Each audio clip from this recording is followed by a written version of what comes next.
Hi everyone, this is Ryan coming to you with our most adventurous ever traction tip. So today I want to talk a little bit about some of the most common problems that I see facing businesses.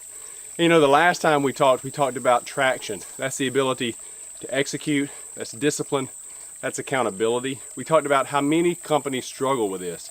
We also briefly mentioned two tools that help us increase the traction in our business. The first tool was rocks. Rocks are these big 90-day goals, these big tasks that everyone in the company should be a part of.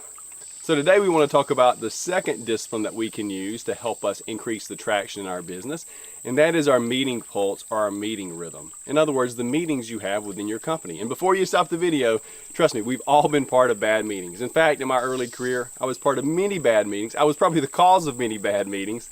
And I saw a coffee mug the other day that said, "I just survived another meeting that should have been an email." Trust me, we've all been there. But there's also been countless studies that show that good meetings, effective meetings, can actually save you time out in the real world. The most recent studies I've seen show that for every hour you spend in an effective meeting, you save about 3 hours out in the real world. So meetings can be a good thing as long as they're effective. So you may say, Ryan, what does that have to do with you being out in the woods? Well, I'm cleaning out a trail behind my house today, and it made me think of a book I recently read about how bananas came to the United States.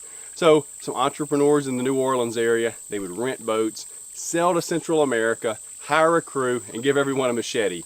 And they would start clearing a trail through the jungle. They're looking for a good spot to plant banana plants.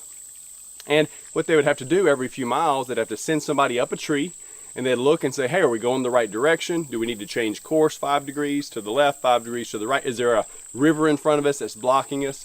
And when you think about it, that's really what we're doing in our business when we have our quarterly meetings.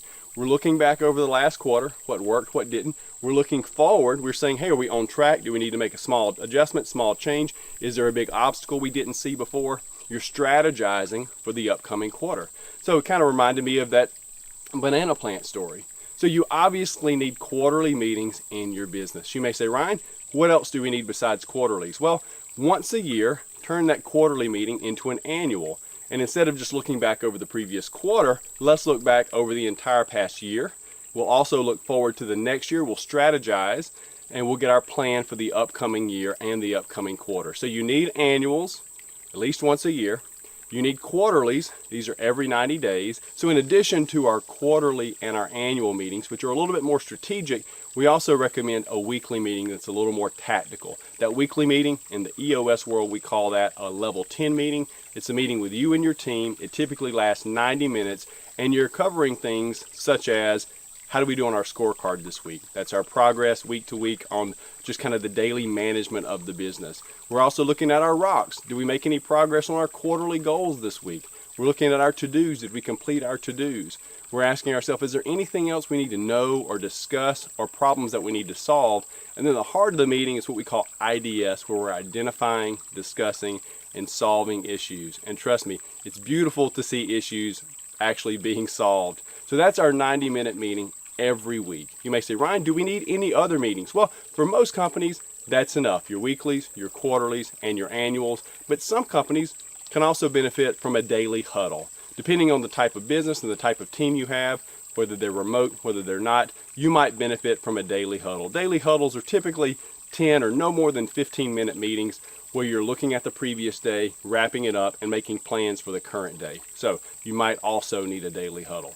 So these are your meetings that you should be having with your team. And again, effective meetings save you time in the real world. So many times when I'm meeting with new clients, they say, do we really need these?